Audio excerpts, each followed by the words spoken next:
L'amour rend puissant. L'amour rend puissant. L'amour rend puissant. L'amour rend puissant. Pendant les 30 matins, mon fils Dave, lorsqu'il devait parler sur les faux raisonnements, il a abordé un sujet sur les faux raisonnements concernant la puissance, concernant l'onction. Et il a dit que beaucoup de gens ne savent pas comment chercher l'onction. Et il nous avait dit que son secret, c'était l'amour qu'il avait pour son pasteur. Et il avait même raconté qu'il n'avait pas beaucoup prié ce jour-là, mais qu'il avait seulement dormi dans la présence de Dieu. Et nous avons vu comment Dieu l'avait utilisé. Ce qui est vrai. Nous avons été formés à plusieurs par mon père spirituel. Le jour de ma consécration, je crois que nous étions à 40. Mais je peux te présenter certaines personnes avec lesquelles j'ai été consacré le même jour. Si elles te disent que j'ai grandi avec elles, on a prié ensemble, jeûné ensemble, tu ne croiras pas. Parce que nous n'avions pas les mêmes cœurs par rapport à notre père spirituel. J'aimais mon père spirituel et je l'aime et je l'ai servi plus que même mon propre père physique. Et le jour qu'il m'a imposé les mains, son onction est venue sur moi. La personne que vous voyez là a été transformée dans une soirée. Celui que je suis, je n'étais pas comme ça. Je suis allé dans un culte, un samedi. Je suis rentré différent. Le pasteur avait fait un service de puissance. Il avait prié pour 40 personnes. Et quand je suis rentré, l'onction de Dieu est venue sur ma vie et demeure jusqu'aujourd'hui. J'ai commencé à vivre des miracles, des prodiges, la révélation de la parole et plusieurs grâces, rien que par l'imposition des mains. Parce que j'aimais de tout mon cœur la personne qui priait pour moi. Et elle le savait. Le jour que mon pasteur devait faire notre consécration, alors que j'avais 21 ans, il m'a demandé ma chambre. Il a dit, Marcelo, est-ce que je peux prier dans ta chambre? Je lui ai cédé ma chambre de jeune garçon et il avait prié dans ma chambre pour dire déjà à quel point on était liés. Dans ma chambre, un jeune de 21 ans, un monsieur de 50 ans. Et il est allé dans ma chambre qui était au fond du couloir, à droite. Et il s'est retiré là en prière. Et c'est de là qu'il est sorti pour consacrer toute une génération. Et lorsque je suis rentré, et j'ai vu comment Dieu l'avait utilisé, j'ai dit, Dieu, je crois que tu es toujours ici. Et je veux que tu restes dans ma chambre. Et j'ai commencé à vivre des choses extraordinaires avec Dieu. Jusqu'aujourd'hui, il y a une présence dans ma maison, une présence dans ma chambre. L'amour rend puissant. Et souvent dans les églises, lorsque, permettez-moi de prêcher aujourd'hui comme ça, je suis fatigué. Amen. Mais quand je suis fatigué, c'est quand je suis très loin. Bizarre. Hein? Dieu aime quand je suis fatigué. Comme ça, je laisse vraiment l'onction couler. Et lorsque je préparais ce message sur la puissance, Dieu m'a dit, règle quelque chose dans l'église, c'est que lorsqu'on parle de puissance, souvent, dans la tête de la plupart d'entre nous, on dit c'est pour les prédicateurs. Non, non, non. La puissance, l'onction, c'est pour tout chrétien. Lorsque vous allez chez les occultistes ne disent pas que seulement le grand maître doit avoir la puissance. Tous veulent avoir la puissance dans l'occultisme. Même celui qui vient d'entrer dans l'occultisme veut la puissance de Satan. Mais dans l'église, quand on commence à me parler de la puissance, l'homme d'affaires dit, c'est pas pour moi. L'homme politique dit, c'est pas pour moi. Le professeur d'université dit, c'est pas pour moi, c'est pour les prédicateurs, les gens qui montent devant. Non. Tu dois être puissant en tant qu'avocat, puissant en tant que médecin, puissant en tant que juriste, puissant en tant que politicien. C'est pourquoi la parole de Dieu ne nous présente pas que des Samuel comme prophètes, mais nous présente aussi des Daniel, des hommes qui travaillaient dans la cour du roi, mais qui avaient la puissance et l'onction de Dieu. Je crois qu'un homme d'affaires a besoin d'être puissant. Je crois qu'un professeur d'université a besoin d'être puissant. Lorsque j'étudiais, j'avais un professeur qui priait à la borne. C'était un homme rempli du Saint-Esprit. Avant de donner cours, il priait. Et lorsqu'il donnait cours, il dégageait l'onction. Mais il parlait économie. Mais tu pouvais voir la gloire de Dieu sur lui. Il donnait envie aux païens de devenir des chrétiens. Tout le monde disait, il est qui? Il est dans quelle loge? Non, mais c'est un chrétien, il prie à la borne. Et c'est comme ça que plusieurs ont voulu devenir des chrétiens. Il était beau, il était intelligent, il était oint, il était propre. Il parlait de son Dieu. C'est ce que nous devons manifester, mes frères. Ainsi, ne te mets pas de côté pour dire, ce n'est pas pour moi. Tout chrétien doit être puissant. Tout chrétien doit être puissant.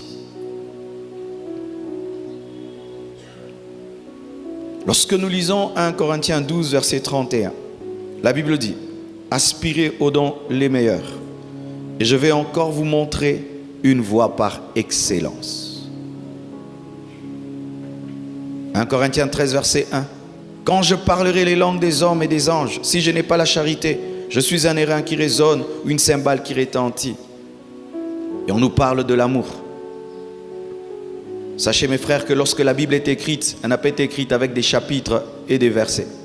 Ce sont les hommes qui ont organisé la Bible et qui ont fait chapitre 1, chapitre 2, chapitre... Mais quand la Bible est écrite, c'était tout un rouleau. Et donc, quand tu prends le rouleau, tu vas dire 1 Corinthiens 12, 31 est à côté de 1 Corinthiens 13, verset 1. Mélange maintenant ces deux versets. Ne les lis pas comme d'un chapitre à un autre, mais comme une seule lettre. Aspirez aux dons les meilleurs. Et je vais encore vous montrer une voie par excellence quand je parlerai les langues des hommes et des anges si je n'ai pas la charité. Pour dire quoi? Si tu veux les dons spirituels, tu dois rechercher l'amour. Tu veux la parole de connaissance? Recherche l'amour. Tu veux le don de miracle? Recherche l'amour. Tu veux le don de guérison? Recherche l'amour. Tu veux le don de prophétie? Recherche l'amour. Dieu utilise dans la guérison les hommes qui prient pour les malades. Pas en public, dans le secret. Chaque fois que je me suis tenu ici, et vous avez vu quelqu'un dire, j'ai été guéri. Quand le pasteur a prié, ce n'est pas là que j'ai prié pour eux. Là, j'ai déclaré. C'est en secret que j'ai prié. C'est en secret que j'ai crié. C'est en secret que j'ai pleuré. Là, je viens, je tire, mais c'est en secret que j'ai chargé. Tu ne guériras pas les malades en public si tu ne pleures pas pour eux en secret. Tu ne béniras pas le peuple de Dieu en public si en secret tu ne pleures pas. Tu veux être utilisé par Dieu? Dans quel domaine? Est-ce que tu as de l'amour pour les personnes qui ont ce problème-là? Je veux que Dieu m'utilise pour les femmes stériles. Est-ce que c'est un souci pour toi? Lorsque tu vois une femme qui a fait 5 ans dans le mariage et qui n'a pas d'enfant, qu'est-ce que ça te fait? Si ça commence à te déranger, et à te déranger, tu vas commencer à prier et elles vont commencer à guérir. Aimez beaucoup et Dieu vous utilisera beaucoup.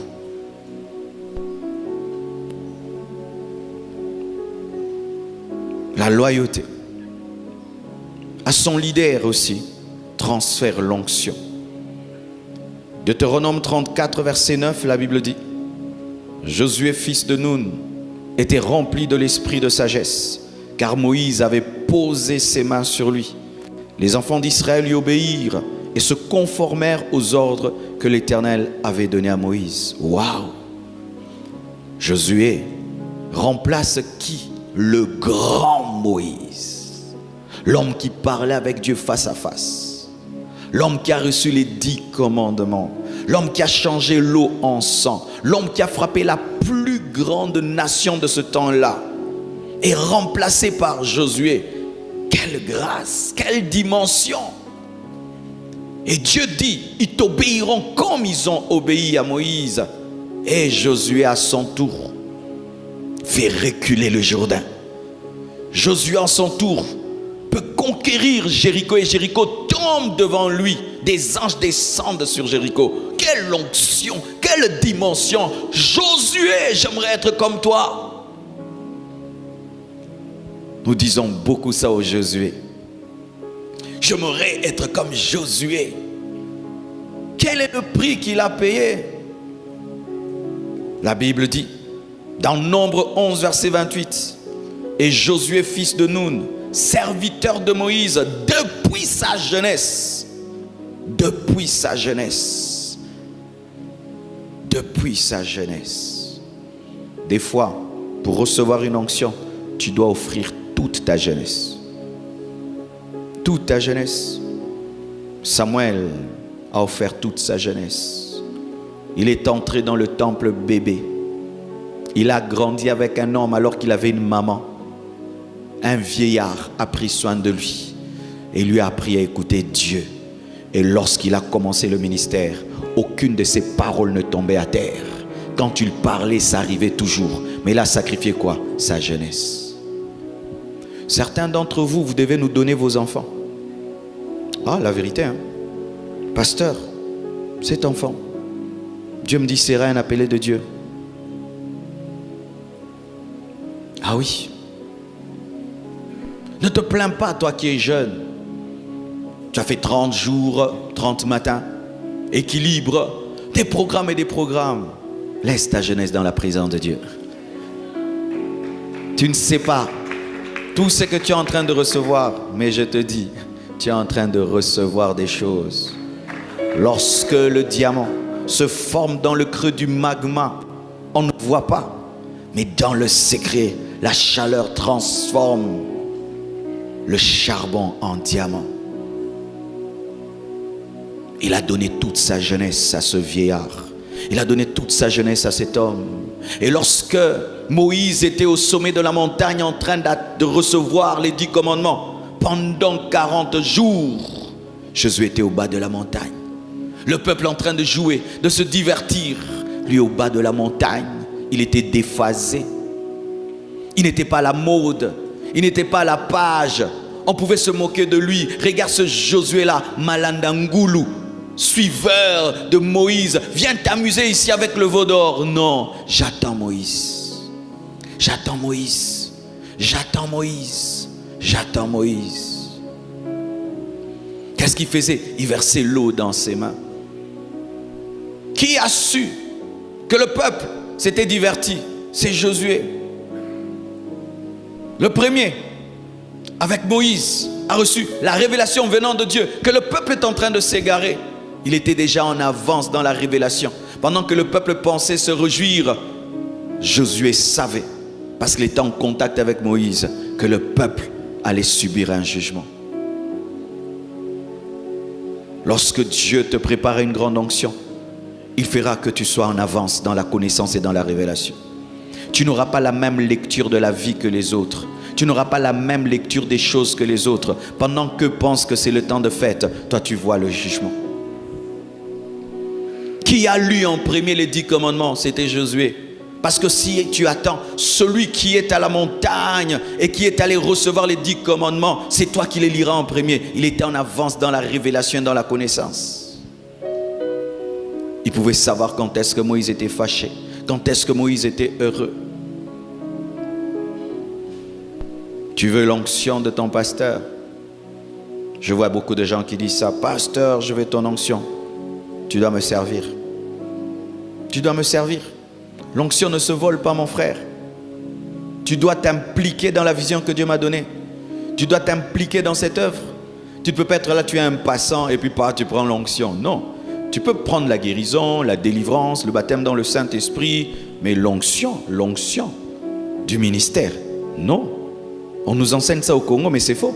C'est pourquoi les gens vont dans des églises, ils touchent les oins de Dieu, ils touchent comme ça, et ma vie ne change pas. Non, tu vas recevoir une guérison. Mais l'onction du ministère, la charge spirituelle que j'ai, non, tu ne peux pas la recevoir. Tu ne peux pas. On nous a mal enseigné sur l'onction du ministère. Il y a une différence entre l'onction de guérison, l'onction des miracles. Je peux prier, tu es guéri. Mais quand tu as la charge spirituelle, pour que tu fasses ce que je fais, et plus que moi, non, ça ne se transmet pas comme ça. Tu dois être au pied. Tu dois patienter. Mal a travaillé avec moi pendant 20 ans comme interprète. Plus non, 20 ans c'est trop maintenant je crois. Je crois 13 ans. Comme interprète. Je libérais les gens. Lui il était là. Et puis Dieu m'a dit, maintenant prie pour lui, qu'il aille. Joseph, qui est aujourd'hui pasteur à Bruxelles, fut mon chauffeur lorsqu'il était à Kinshasa. Jacques que vous voyez là, qui est pasteur aussi à Bruxelles, fut protocolaire à l'église. Quand il croit, il avait même 20 ans, 21 ans. Tu viens ici à l'église, tu nous regardes de loin servir Dieu, tu ne t'impliques pas, tu ne recevras pas ça. Tu ne recevras pas ça. Ça ne se reçoit pas comme ça. Ça ne se vole pas l'onction. Tu nous vois peiner et tu nous regardes et puis tu auras. Mais non, mais Dieu est juste. La loyauté, l'amour, c'est ce qui amène la puissance. C'est ce qui amène la puissance, c'est l'onction.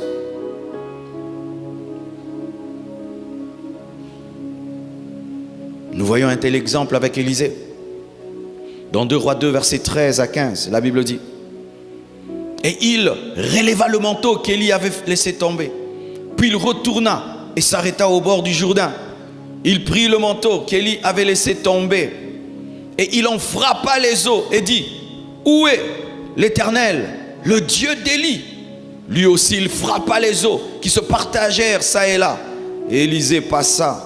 Les fils de prophètes qui étaient à Jéricho vis-à-vis, l'ayant vu dire: l'esprit d'Élie repose sur Élisée. Et ils allèrent à sa rencontre et se prosternèrent contre terre devant lui. Waouh! J'aimerais ça. J'aimerais diviser le Jourdain. J'aimerais prendre mon manteau et je frappe les eaux et ça s'ouvre. Et qu'on dise: il a l'onction de son père. C'est beau. Mais quel est le prix qu'il a payé? Le prix de l'amour. Le prix de l'amour. Car la Bible nous dit que plusieurs fois, Élie l'a repoussé. Il a dit: reste ici. Et il a dit, 2 Rois 2, verset 5, jusqu'au verset 6, il dit: l'Éternel est vivant et ton âme est vivante, je ne te quitterai point. C'est dire quoi? Tant que tu seras vivant, je ne te quitterai pas. Je te quitterai le jour que tu mourras. Et tant que ton Dieu est vivant, je ne te quitterai pas. Ton Dieu est vivant et tu es vivant. Je ne bouge pas. Tu me chasses et je reviens. Oui, j'ai vu ça dans le pasteur Marco. Le pasteur Marco était jeune. Il m'accompagnait prêcher. Je vais prêcher comme ça, il me suit. Je vais prêcher comme ça, il me suit. Et il se prenait très au sérieux. Je dis: mais ce jeune garçon, qu'est-ce qu'il a là? Des fois, tu lui montres là que je te trouve trop courageux, trop ceci là. Tu le brimes, tu le casses. Il est encore là. Le lendemain, il est là. Tu lui parles durement. Il est encore là. Tu le corriges. On ne parle pas comme ça. On ne dit pas ça. Quand tu m'as accompagné, tu as fait ça, on ne fait pas. Oui, papa, il est là, il est là. Mais toi, suffisamment. Quand on te gueule une fois, tu t'en vas. Qui t'a dit qu'on te gueulera jamais? Qui t'a dit qu'on te corrigera jamais? Qui t'a dit? Kelly te dira: oui, viens. Qui te dit ça? Ton problème, c'est ça. Ton amour, c'est un amour qui ne se manifeste que quand tout va bien. Le jour que je vais te gueuler, tu vas rester dans cette église? Oui, j'aime. Tu n'as jamais rencontré mon autorité. Hein? Tu m'as déjà vu fâché. Tu m'as déjà vu quand je deviens dur.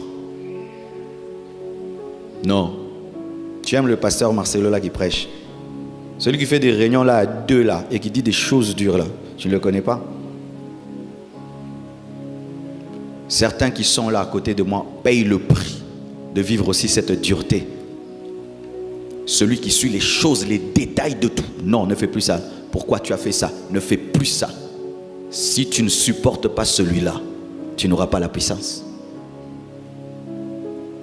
La gentillesse ne donne pas l'onction. C'est la formation qui donne l'onction, frère. Beaucoup de gens, vous aimez les hommes de Dieu quand ils sont comme vous voulez. Vous aimez Élie qui fait des miracles et des prodiges, pas Élie qui te décourage, qui te dit reste là. Une fois j'ai lu les livres d'un homme de Dieu puissant dans le réveil des États-Unis. Vous savez ce qu'il dit? Il dit quand un jeune venait me voir pour faire l'école biblique et disait qu'il avait l'appel de Dieu, je le décourageais. Je disais tu n'as pas l'appel de Dieu. Toi tu as l'appel de Dieu. Dieu t'a dit quoi? Quel message? Tu l'as vu quoi? Tu es sûr que c'était Dieu? Et puis les gens disaient quelle méthode? Il dit non, un vrai appelé ne se décourage jamais. Et tous ceux qui disaient ah je ne veux pas étudier, j'arrête, je ne veux pas faire l'école biblique, je me suis rendu compte que je n'ai pas l'appel de Dieu. Va-t'en, tu n'as pas l'appel de Dieu. Un vrai appel de Dieu, même si tu veux arrêter, ça continue. Un jour notre Père spirituel nous enseigne et le lendemain il nous appelle et dit avant de prêcher, vous allez me dire ce que j'ai prêché. Mes frères, on a mal répondu. On a dit des choses. Il nous a dit, tenez-vous debout. Rentrez chez vous à la maison. Et je perds mon temps avec vous. Je vous enseigne, vous ne retenez rien. Rentrez chez vous. Tu imagines, on te chasse de l'église. On est parti. On est allé faire une réunion. On a dit, hein, nous aussi on exagère. Regarde le vieux, comment il s'époumonne. Il nous enseigne, nous sommes des jeunes. Il prend tout son temps. Et on est distrait. On arrête ça. On a fait une réunion. On est allé lui chercher. On lui a demandé pardon. On dit, enseigne encore. On va capter. Depuis ces jours-là, quand il parlait là, on suivait. On suivait. On suivait. On suivait. Ton problème, c'est ça. Il suffit seulement qu'on soit dur un peu avec toi. Tu laisses tomber. Il suffit seulement qu'on te fasse un petit mal. Tu as des bobos. Tu es trop fragile. Élisée, on le décourageait. Pas seulement par Élie. Même les fils de prophètes.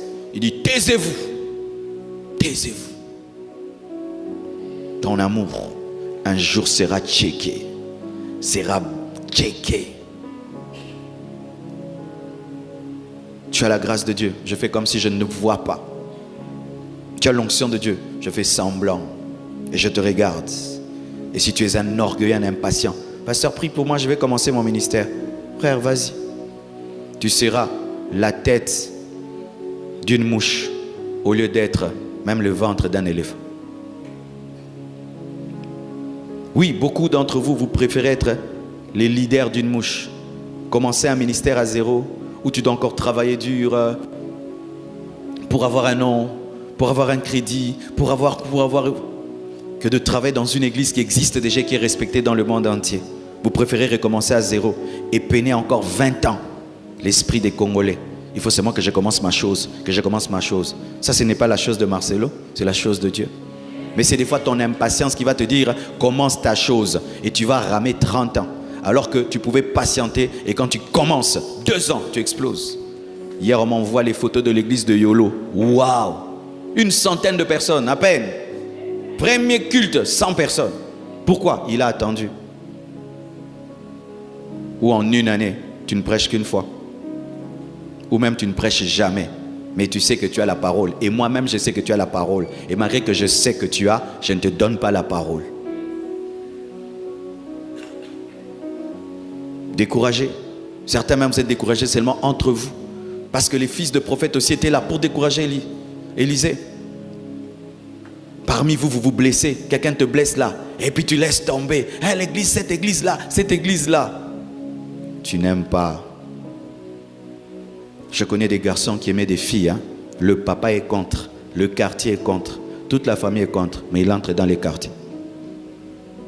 Il entre dans les quartiers. Tu vas où? Je vais là-bas. Elle n'est pas là, elle dort. Je vais l'attendre. La maman sort avec l'eau chaude, il fouille, il revient. Et demain, il épouse la fille.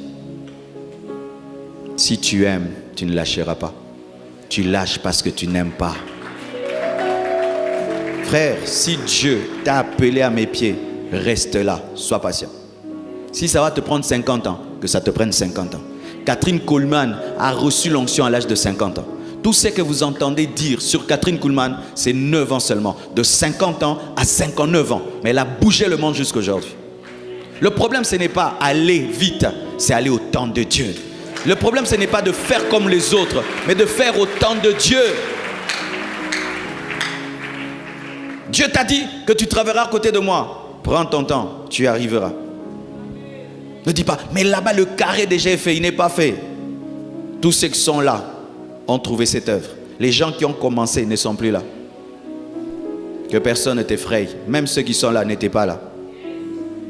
Tous on les a reçus un jour comme des nouveaux venus. Tous qui sont autour de moi, un jour étaient des nouveaux venus à l'église, des nouveaux venus. Mais regardez, Élisée ne cherchait rien chez Élie. Pas son argent, pas sa gloire. Il ne voulait qu'une chose, que le spirituel qui était en lui, le dépôt qui était en lui. C'était sa seule quête. Je veux la connaissance qu'il a. Je veux l'onction qu'il a. Je veux l'intimité qu'il a avec Dieu. Mais Élisée, lui, quand il a un disciple s'appelant Géasi, dans 2 Rois 5, versets 24 à 27, Géasi, lui, était différent d'Élisée. Bizarrement, des fois, tu peux voir un père qui était un bon fils engendrer des mauvais fils. Bizarrement, des fois, tu vois un père qui était un bon fils auprès de son père engendrer des mauvais fils. Élisée fut un bon fils pour son père. Mais voilà le disciple qu'il engendre, un Géasi, qui ne cherche qu'une seule chose, l'argent. L'argent qu'il peut avoir au travers d'Élie. Naaman vient avec une offrande. Élisée refuse de la prendre parce qu'il a la révélation qu'on ne prend pas toute offrande. Il y a l'argent qu'on ne touche pas. Il voit la lèpre et refuse l'offrande. Géasi dit, il est bête. Non, on va seulement continuer à servir Dieu comme ça, on ne s'enrichit pas. Je vais aller le prendre pour moi. Et il contourne Élie. Il va rencontrer Naaman. Il reçoit l'argent en secret, mais il a reçu aussi la lèpre en secret. Fils spirituel, ce qui est important pour toi, c'est la chose de Dieu. Ce n'est pas l'argent que tu recevras, ni les relations que tu auras. Ne cherche pas Naaman, cherche l'onction qui est sur Élisée. Malheureusement, quand une église grandit comme ça, les gens arrêtent de voir l'onction, la chose spirituelle. C'est maintenant l'argent. Oh, cette église-là, ils peuvent construire un temple de 10 millions de dollars. Ah, donc il y a l'argent, hein? Ah, cette église-là, maintenant, ils vont acheter là-bas. Oh, donc il y a l'argent, hein? Ah, tu sais, dans cette église-là, si tu as un salaire là-bas, ça commence pas moins de 2000 dollars. Les gens commencent à se battre maintenant. Se battre. Ils ne cherchent plus l'onction, ils cherchent l'argent. Ils cherchent les relations d'Élisée. Fais très attention aux relations d'Élisée, parce que lui maîtrise ses relations. Et il sait que certaines relations sont lépreuses. Fais très attention. Quand tu vois ton père a une relation, tu ne peux pas aller vers cette relation sans parler à ton père. Et tu ne peux pas voler la relation de ton père. Quelqu'un vient dans cette église parce qu'il m'a entendu prêcher. Et toi, tu en fais ton disciple. Tu es déloyal. C'est ce que Géasi a fait. Et chaque fois qu'on se comporte comme Géasi, c'est la lèpre qui vient. Quelqu'un me cherche, toi tu le bloques. Quelqu'un me cherche, toi tu le bloques. Et tu en fais ton disciple. Tu es déloyal. Ce qui t'arrivera, c'est la lèpre. C'est la lèpre. C'est comme ça que tu vois un fils d'un homme puissant, il n'a aucune puissance. Un fils d'un homme ouin, il n'a aucune onction, parce qu'il n'a cherché que l'argent du ministère. Il n'a cherché que la puissance matérielle, au lieu de rechercher la puissance spirituelle qui donne la puissance matérielle. Mon père spirituel avait des partenaires. Je n'allais jamais chez l'un de ses partenaires sans sa permission. Et je n'allais qu'avec lui. On ne cherchait pas les femmes riches de l'église qui soutenaient le ministère de notre Père, on n'en avait que faire. Nous, on voulait qu'il nous enseigne. Et qu'il nous enseigne. Et qu'il nous enseigne. Et nous a donné l'onction, qui nous a donné la richesse.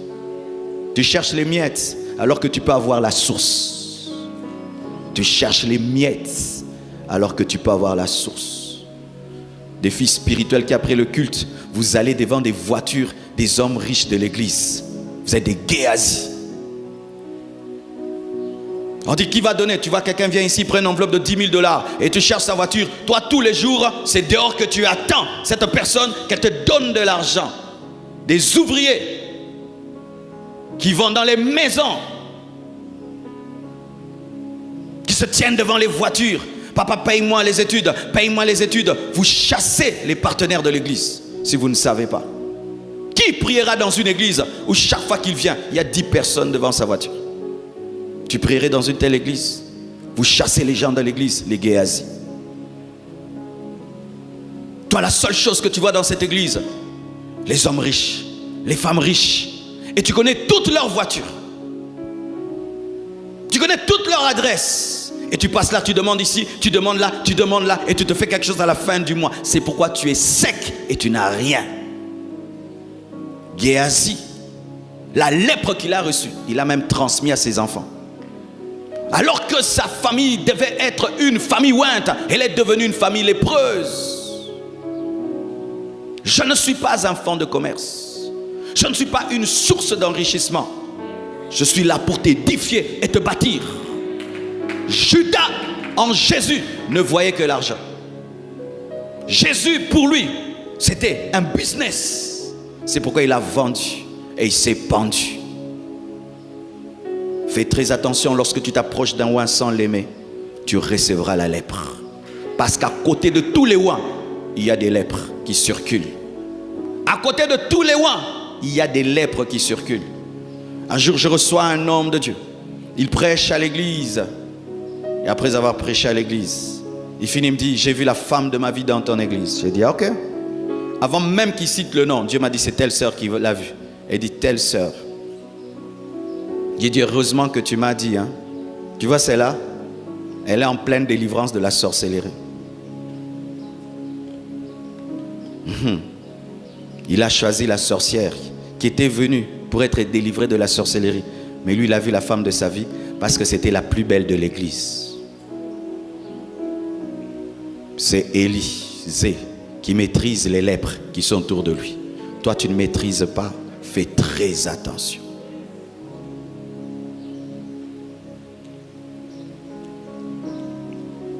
Et nous voyons dans la parole de Dieu, dans Nombre 17, verset 10, l'Éternel dit à Moïse, reporte la verge d'Aaron devant le témoignage, pour être conservé comme un signe pour les enfants de rébellion, afin que tu fasses cesser de devant moi leurs murmures et qui ne meurent point. Des anciens en Israël un jour se sont rebellés contre l'autorité de Moïse et contre l'autorité d'Aaron. Ils ont dit que Dieu était avec eux. Ils ont défié l'autorité d'Aaron, ils ont défié l'autorité de Moïse. Et Dieu a dit qu'ils amènent leur verge, comme ce sont des chefs, parce que la verge représente l'autorité, est placée dans ma présence. Et on place les verges dans la présence de Dieu. Des verges sèches. Et la gloire de Dieu descend. Et une seule verge fleurit. La verge d'Aaron. Une verge qui fleurit symbolise la résurrection, parce que de la mort est sorti des fleurs. Et Dieu dit à Moïse, cette verge qui a fleuri dans ma présence restera dans ma présence. Et chaque fois que la Shekinah descendait, elle descendait sur la verge d'Aaron. La verge d'Aaron est entrée dans la présence de Dieu. Elle n'est jamais plus sortie. Si tu veux avoir la puissance de Dieu, tu dois tarir dans la présence de Dieu. Tu dois devenir comme la verge d'Aaron. Tu restes dans la présence de Dieu. Tu entres et tu ne sors pas. Un jour, on dit à Catherine Kuhlman, on lui dit, combien de temps tu passes dans la présence de Dieu? Comment tu entres dans la présence de Dieu? Catherine Kuhlman répond, il dit, moi, je n'y entre pas parce que je n'en sors jamais. Depuis que je suis entré, je ne sors jamais. Vous savez, souvent nous pensons que Entrer dans la présence de Dieu, c'est quoi? C'est s'agenouiller, fermer les yeux. Non. Tu peux te lever et tu ouvres tes yeux, mais tu es toujours dans la présence de Dieu. Tu es toujours dans la présence de Dieu. Tu peux être dans la présence de Dieu dans ta voiture. Tu peux être dans la présence de Dieu dans ta douche. Tu peux être dans la présence de Dieu endormi. Ou avant de te couvrir de ta couverture, tu te couvres de la présence de Dieu. Tu peux dormir dans la présence de Dieu. Et tu peux vivre dans la présence de Dieu pendant 10 ans, 20 ans. Enoch vivait dans la présence de Dieu. Et Dieu l'a pris. Dieu l'a pris. Frères et sœurs, si tu veux la puissance, tu dois demeurer dans la présence de Dieu. Mais c'est impossible de demeurer dans la présence de Dieu sans l'aimer. C'est l'amour qui nous amène à demeurer. Je me souviens quand j'étais fiancé avec Blanche, on se fixait des rendez-vous, on se dit on va se voir de 14h à 16h. Mais jusqu'à 18h, on n'arrive pas à se séparer. 19h, on n'arrive pas à se séparer. 20h, et puis je dis non, il se fait tard, tu dois rentrer chez vous. Et puis je l'accompagne à l'arrêt. Et quand le taxi vient, on dit passe. Et puis un autre vient, passe. Et puis on fait 30 minutes à l'arrêt. Et puis je dis non, il se fait tard. Entre dans le taxi. Elle entre dans le taxi. Une fois seulement qu'elle arrive à la maison, elle me téléphone. Des fois on se téléphone au même moment. Et puis on cause encore au téléphone, on cause encore au téléphone. Et puis j'ai dit non, il faut seulement que je t'épouse. Comme ça tu viens, tu habites avec moi. Et aujourd'hui, elle a dormi avec moi. C'est ça la présence de Dieu. Tu y goûtes et tu te dis non, je te veux pour toute ma vie. Et tu vis avec lui. Et aujourd'hui, tu peux causer avec elle à droite et tu causes avec moi. Tu sens qu'on réfléchit pareil. À force d'être ensemble et à force d'être avec Dieu, tu seras puissant. Tu ne te rendras pas compte. Tu seras puissant. Tu vas dégager la présence de celui avec qui tu vis. C'est pourquoi ne dites pas je suis dans la présence de Dieu 3 heures. Non, je vis dans la présence de Dieu. Vivez dans la présence de Dieu. Vivez dans la présence de Dieu. Vivez dans la présence de Dieu. Vivez dans la présence de Dieu. Vivez dans la présence de Dieu. Soyez capturés par la présence de Dieu. Prisonniers de la présence de Dieu. Prisonniers de la gloire de Dieu. C'est ainsi que tu peux manifester l'onction en tout moment. On te dit parle, tu parles, il y a l'onction. Fais ce que tu... Mais quand est-ce que tu avais cherché Dieu? Je ne le cherche plus. Il vit en moi. Il se manifeste. C'est pourquoi des fois dans ta journée, lorsque tout d'un coup tu te sens rempli de l'esprit, ou quel que soit l'endroit, parle en d'autres langues. Ça t'arrive des fois des plénitudes qui te font des diki-diki. Ça t'arrive, hein? Tu es en train de travailler, tu entends... Oh chef, tu disais quoi? Ah, je ne me parlais pas à toi, je parlais à... Oh, donne-moi la main. Vivre dans la présence de Dieu, c'est merveilleux. Ça renouvelle tes forces. Vous savez, quand je suis rentré à la maison, à l'hôtel, parce qu'on est à l'hôtel ces derniers temps pour être à côté. J'ai quitté tard, j'étais là depuis le matin. J'ai dit, comment j'aurai la force de prêcher le matin? Mais j'ai dormi seulement dans sa présence. Et de la même manière qu'on charge un téléphone toute la nuit, je me suis seulement branché à la prise. Zzzz. Et le matin, tu sens seulement une force, une joie, une paix. Et tu sens la puissance de Dieu. La vie devient facile lorsque tu vis dans la présence de Dieu. Ta vie est dure parce que tu ne vis pas dans sa présence. Aime sa présence, reste dans sa présence. Et des fois même, tu n'as rien à lui dire. Reste seulement là. Parce que quand on aime quelqu'un, des fois, on n'a même pas besoin de parler. On se regarde ça comme ça.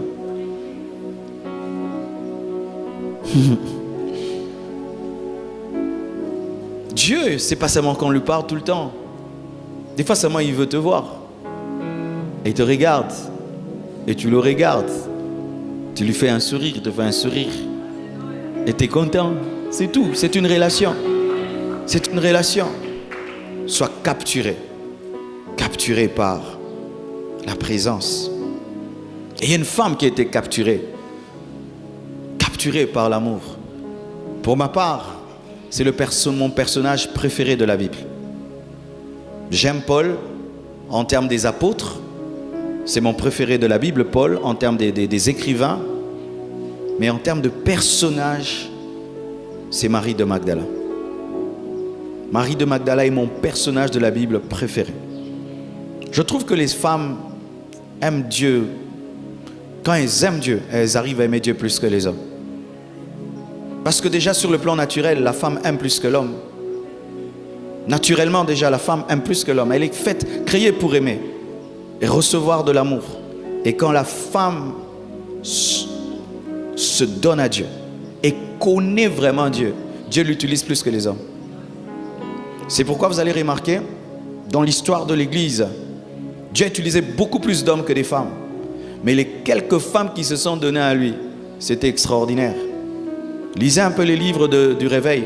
Il y avait une femme au temps du réveil des États-Unis. Elle prêchait, une main entrée dans l'église. Anne Semple, je crois, ou Woodworth, entre les deux. Une main entrée dans l'église. Elle prêchait des fois, il y a un tremblement de terre, le temple s'écroule, personne ne meurt. Oui, vrai de vrai, de vrai, de vrai. Il y a eu de telles femmes dans ce monde. Mais les femmes, c'est parce qu'elle a un mari qui est son supérieur, elle doit gérer les enfants, elle doit préparer. Les femmes gèrent trop de choses. Mais quand une femme vraiment se consacre, c'est terrible. J'ai vu ça avec Benny Hinn. Lorsqu'il est venu à Kinshasa, j'ai cru qu'il était accompagné d'un grand groupe d'intercession. Oh, on a vu des femmes courtes comme ça, des vieilles mamans, avec des cheveux blancs. Je crois 3. Elle entrait seulement en parlant langue. Et déjà avant que Benny ne vienne, il y avait des paralytiques, des aveugles. Elles sont passées seulement sans rien nous dire. Elles ont commencé à toucher comme ça. Les aveugles voyaient, sans synthé, sans piano, sans prédication. Alors j'ai compris la source de la force de Benny. Donc ce sont des femmes puissantes qui prient pour lui. Elles sont capables de monter sur l'estrade, de faire les mêmes choses. Mais elles se retirent parce que c'est lui qui doit parler. Comme Pierre avait le même feu que les autres, mais c'est lui qui était choisi. C'est pourquoi l'une des grandes bénédictions dans le ministère, ce sont les vieilles femmes. Dans la Bible, parlant des vieilles femmes, lorsqu'elles atteignent, elles deviennent vieilles, elles sont veuves, la Bible les recommande de servir. Tu sais, quand un homme de Dieu a au moins 10 vieilles femmes qui ne sont consacrées qu'à prier pour son ministère et prier pour lui, son ministère monte. Parce qu'elles n'ont plus rien à faire que prier pour lui. Et je prie que Dieu m'en donne dans cette église. Que j'aie mes mamans, mes vieilles mamans, qui prennent soin de moi spirituellement, qui jeûnent pour moi, qui prient pour moi et qui me donnent des prophéties, des directions. Je prie que Dieu m'en donne. Ça fait partie de la force d'un ministère. Femme veuve, ne te dédaigne pas. Les femmes veuves dans l'église primitive étaient source de puissance. Anne était source de puissance. Elle était veuve, mais elle a prophétisé sur Jésus, elle a vu Jésus. Simon a reçu la promesse, mais elle a reçu la sensibilité. Et Marie de Magdala. Dans Marc 16, verset 9 à 10, la Bible dit: Jésus étant ressuscité le matin du premier jour de la semaine, apparut d'abord à Marie de Magdala, de laquelle avaient été chassés 7 démons. Apparut d'abord. Apparut d'abord. Donc dans le plan de Dieu, quand Jésus est ressuscité, il a dit pas Pierre, pas Jean qui dormait sur ma poitrine, mais Marie de Magdala d'abord. Ça veut dire quoi? Marie de Magdala était le disciple le plus élevé de toute l'équipe de Jésus. C'est parce que c'était une femme qu'on n'aime pas trop en parler parce que nous sommes des machos. Mais si on doit lire la Bible telle qu'elle est, elle était plus proche de Jésus que Jean, que Pierre. C'est pourquoi certains théologiens disent qu'elle a écrit même un livre, mais j'entre pas là-bas. Mais vous devez savoir que dans la hiérarchie de l'intimité, Pierre n'était pas le premier, ni Jean, c'était Marie de Magdala. Lorsque Jésus avait des choses d'abord à dire, il ne disait pas à Pierre, il ne disait pas à Jean, il disait d'abord à Marie de Magdala. Et il lui dit: va dire à mes frères que je les précède en Galilée. Le premier visage que Jésus-Christ a vu après sa résurrection, c'était le visage de Marie de Magdala. Elle a été élevée.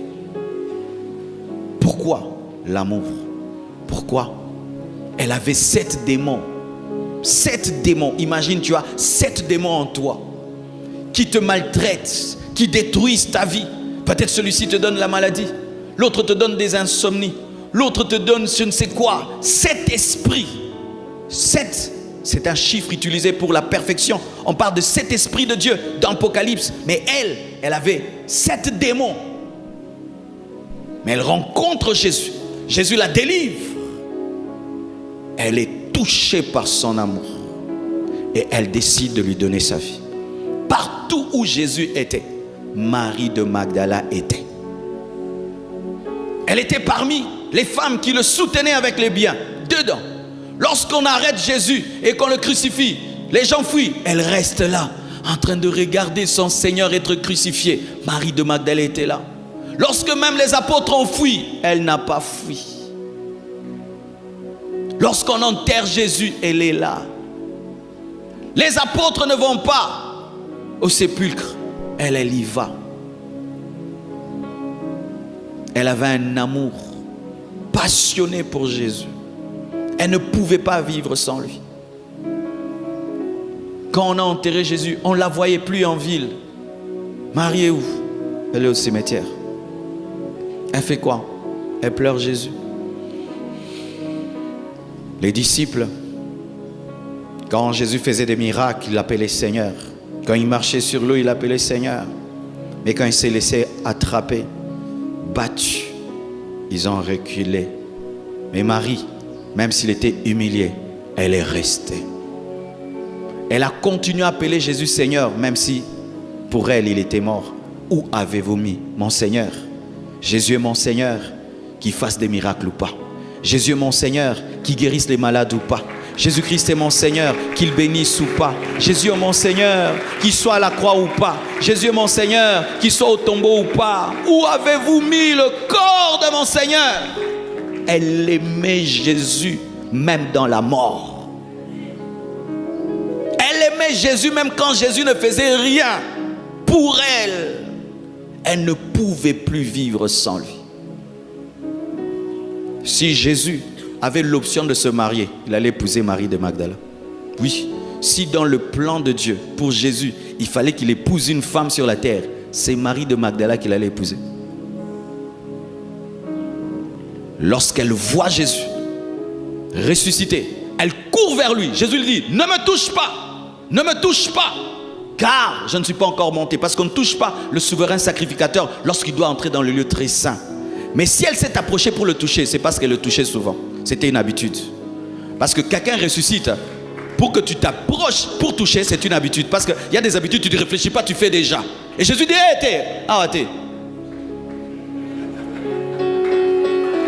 Alléluia, oui.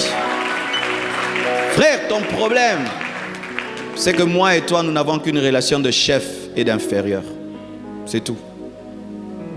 Je ne suis pour toi qu'un enseignant, c'est tout. Mais tu ne m'aimes pas beaucoup.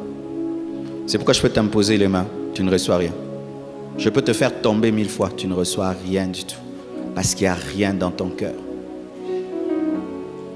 Certains, lorsque j'étais calomnié, vous avez cessé de venir à l'église.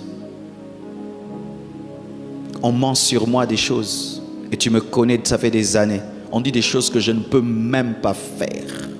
Même pas en rêve. Tu as arrêté de venir à l'église. Toi, tu aimes le Marcelo qu'on n'insulte pas. Tu aimes le Marcelo qui a une bonne réputation.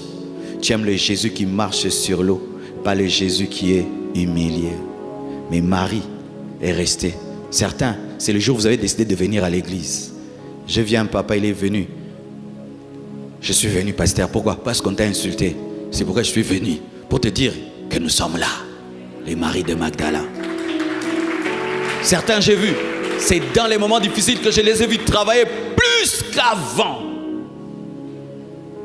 Tu m'aimes seulement quand je prêche bien? Le jour que je rate ma prédication, je ne suis pas ton pasteur. Tu es mon élève. Tu n'es pas mon fils. Le jour que Dieu m'utilise puissamment, pasteur. Le jour où je suis normal, je suis un médecin pour toi. Je ne suis pas ton père. J'aime mon père, j'aime mon père. Qu'il soit intelligent ou pas, c'est mon père. Qu'il soit beau ou pas, c'est mon père. Riche ou pas, c'est mon père. C'est mon père. Pauvre, riche, c'est mon père. Mais toi, je deviens et puis je ne suis pas. Des jours que je prêche grave. Daddy, vraiment, je suis fier de toi. Ah bon? Toi, tu es fier de moi quand je prêche grave. Quand j'organise une grande action, tu es fier de moi. Ah bon? Si je fais alors une action ratée, je vous invite au stade. Le stade n'est pas rempli. Tu ne seras pas fier de moi. Je suis ta fierté quand j'ai réussi. Marie n'avait besoin de rien. Elle aimait seulement Jésus. Elle a trouvé en lui quelqu'un qui l'aimait vraiment. Elle lui a donné toute sa vie. Mais regardez cette Marie. C'est elle, si vous ne savez pas, qui est, je pourrais peut-être te choquer, la mère spirituelle de Pierre. Pourquoi?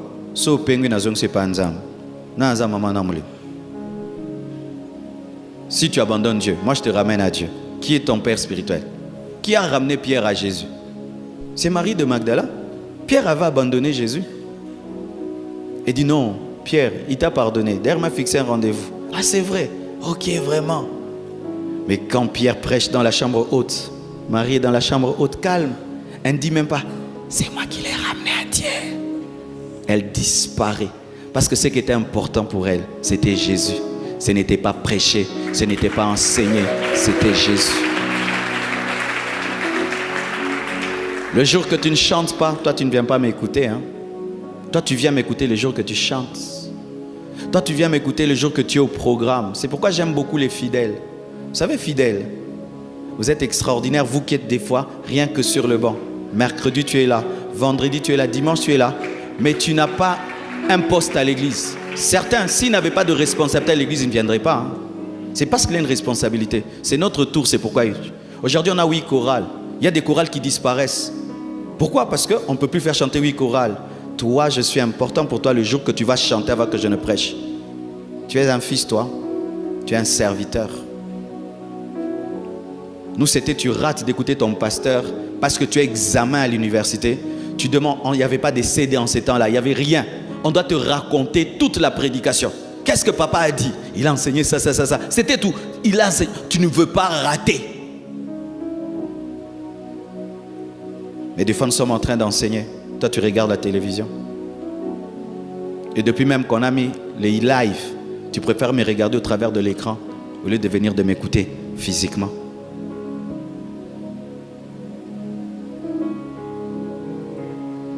Certains même, ils viennent, il y a de la place ici. Non, ils préfèrent l'écran là-bas. C'est un manque d'amour. On s'assied dans les gradins quand il n'y a plus de place. Mais si Michael Jackson venait ici, s'il était vivant, tu vas t'asseoir ici pour le voir.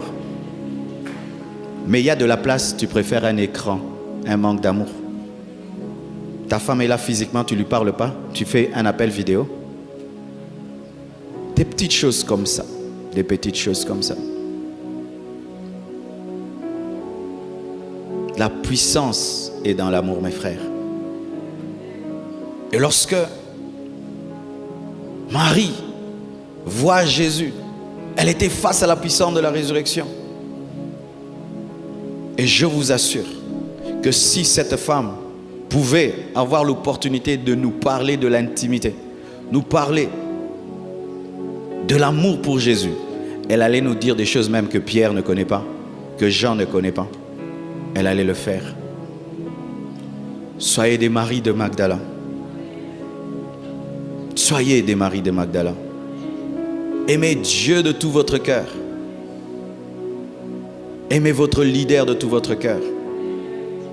Tu ne recevras jamais l'onction d'un homme sans être attaché à son cœur. Il y a des hommes de Dieu. Aujourd'hui, lorsque je prêche et que je vais couler de leur onction, je coule dans leur onction. Il y a un homme de Dieu, T.D. Jakes et Noel Jones. Quand l'onction de Dieu vient sur moi, je peux couler dans son onction. J'ai passé des années et des années en train de les écouter.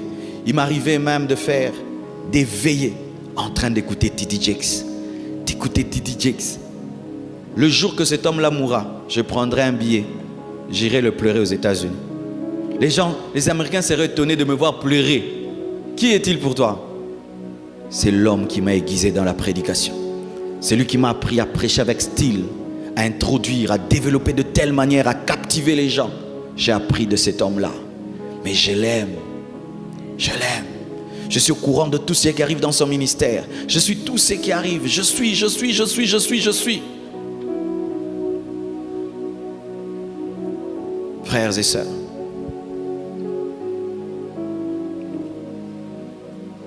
quand tu viens dans une église,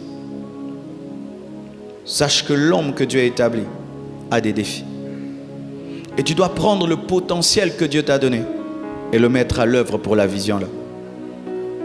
C'est vrai que vous êtes assis là et vous me regardez ici. Et ça ressemble même à un théâtre, ça ressemble même à une salle de spectacle. Et vous savez, à force de nous asseoir là et de regarder un seul homme, on pense que lui, il va tout faire.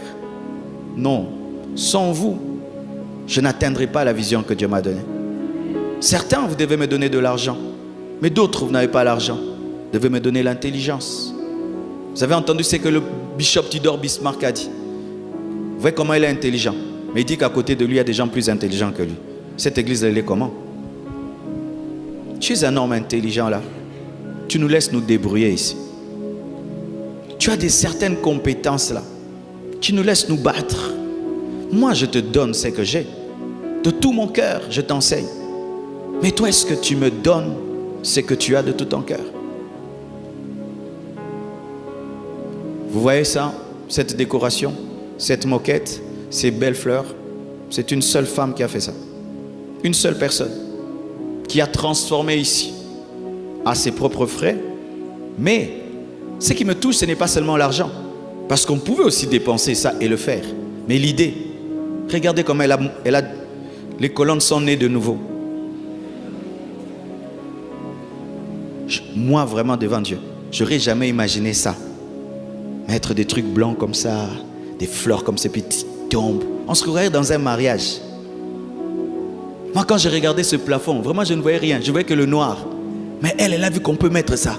Vraiment, même dans les jeûnes et prières, je n'allais pas voir. Moi, j'attendais seulement mettre un plafond normal. Moi, ma pensée, ce sont les plafonds. Mais avant le plafond, elle a eu l'idée des tissus. Elle m'a donné l'idée comment je vais décorer dans les déménagements. Elle m'a apporté sa capacité créatrice. Il faut voir comment elle a changé le bureau de Maman Blanche. Le bureau de Maman Blanche est devenu plus beau que le mien.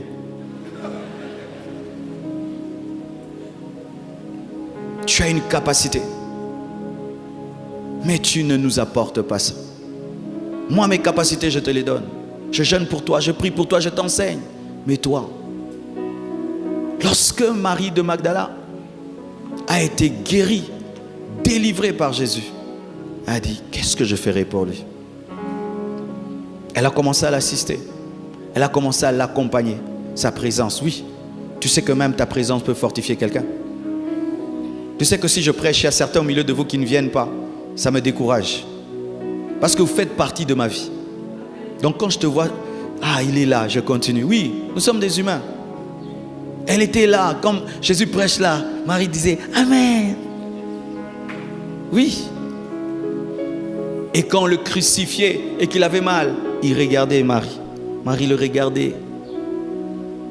Parce que si on te met sur une croix et tu souffres, tu regardes qui?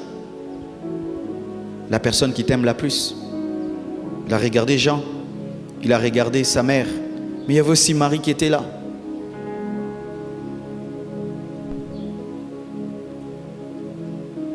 Arrêtez de consommer, arrêtez de prendre.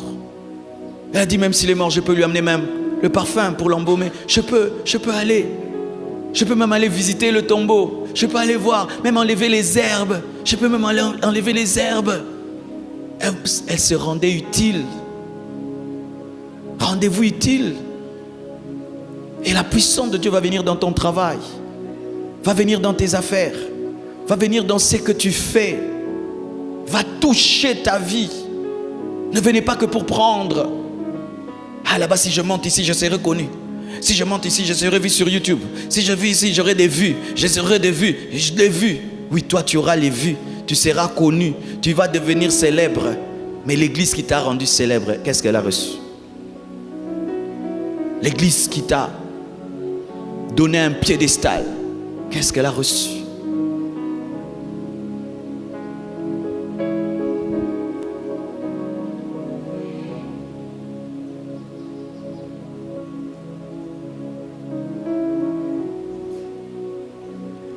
Lorsque je souffrais dans le ministère, il y a un homme qui est venu et il m'a regardé prêcher.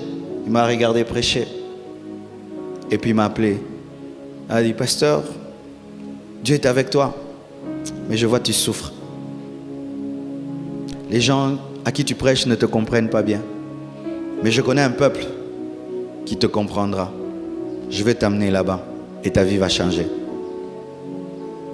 Je galérais à un niveau, mes frères. J'arrivais même pas à payer régulièrement une maison de 60 $. Il m'a payé le billet.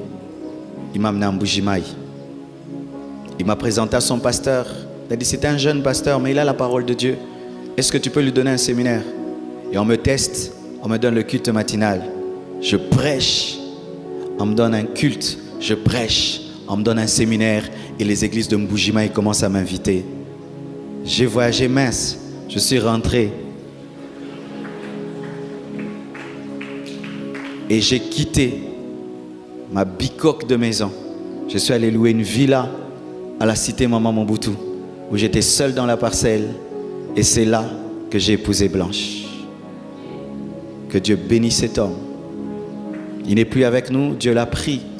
Mais j'ai vu que l'un de ses fils maintenant, c'est un grand prophète de Dieu. Qui sera puissamment utilisé par Dieu. Oui, son enfant. Il sera un grand prophète de Dieu. Il n'avait pas la capacité d'organiser l'église, mais il avait des relations. Il avait des connexions avec une église. Il avait un peuple. Il m'a mis seulement en contact avec ce peuple-là. C'est tout.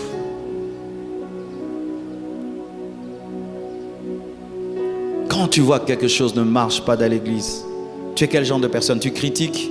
Tu n'es pas fils de la maison. Qui critique leur maison parce qu'il y a la pluie qui tombe dedans? Tu fais tout pour que ça s'arrange. Mais quand tu n'es pas de la maison, leur maison, là, quand il y a la pluie, quand les choses ne vont pas, un écran dérange, le son dérange et tout, tu te sens comment? Dedans ou dehors? Ah, leur église, le son, leur église, les écrans bougent et tout. Dit, notre église, papa, qu'est-ce qu'on peut faire pour que ça devienne stable? Qu'est-ce qu'on peut faire pour que le son soit meilleur? Qu'est-ce qu'on peut faire pour que... Qu'est-ce qu'on peut faire? Et la puissance de Dieu viendra sur ta vie.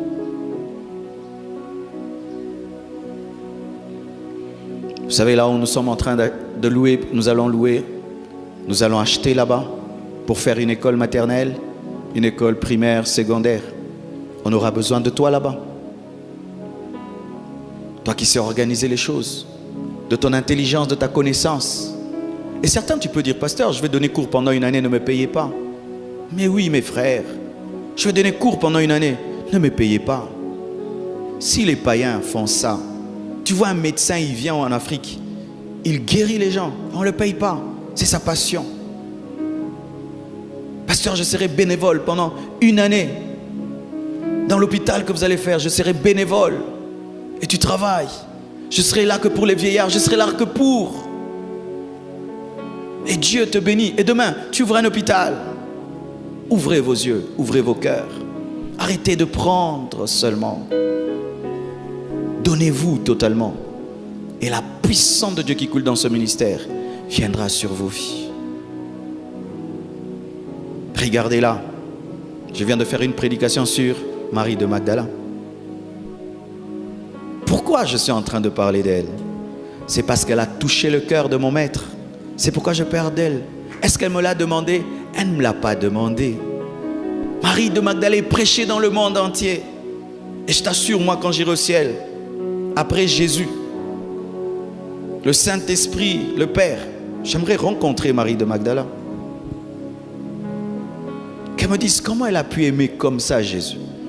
Et doubler les apôtres qui vivaient avec lui depuis des années. Comment elle a pu? Alors qu'elle avait des démons. Pierre, on ne dit pas qu'il avait des démons. D'où elle était? Comment elle a pu aimer autant?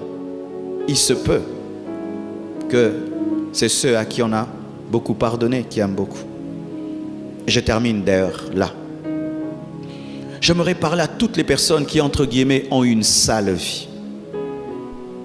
Tu sais que tu as eu une sale vie. Que toi, quand tu péchais dans le monde, c'était un autre niveau. Quelle gratitude tu as envers Dieu. Parce que toi, tu sais pertinemment que tu devais finir en enfer. Mais Jésus t'a lavé, Jésus t'a pardonné. Mais tu l'aimes un peu, alors qu'il t'a beaucoup pardonné, il t'a beaucoup aimé. Et j'aimerais parler à un pécheur qui est venu aujourd'hui. Tu es dans le monde, mais quand même tu es venu à l'église et tu es vraiment dans le péché. Et lorsque tu vois cette église et tu te dis, je n'ai aucune place ici, ils sont très saints et tout. Non, il se peut que c'est toi, Marie de Magdala. Il se peut que c'est toi, mon futur grand collaborateur, ma future grande collaboratrice, toi qui es venu. Samedi, tu étais en boîte. Samedi, tu étais dans l'impudicité. Mais quand même, on t'a invité, tu es venu. Et tu te dis, qu'est-ce que je suis venu faire ici? Ce peu que tu es, Marie de Magdala. Et dans 5 ans, tu te tiendras à côté de nous. Et nous servirons Dieu ensemble. Frères et sœurs, Jésus vous aime. Et vous aime à un tel point. Et il ne demande qu'une seule chose en retour. L'aimer en retour. Aime-le seulement. Que Dieu vous bénisse abondamment.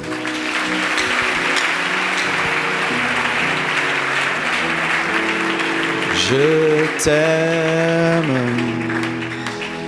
Mon âme te dit qu'elle te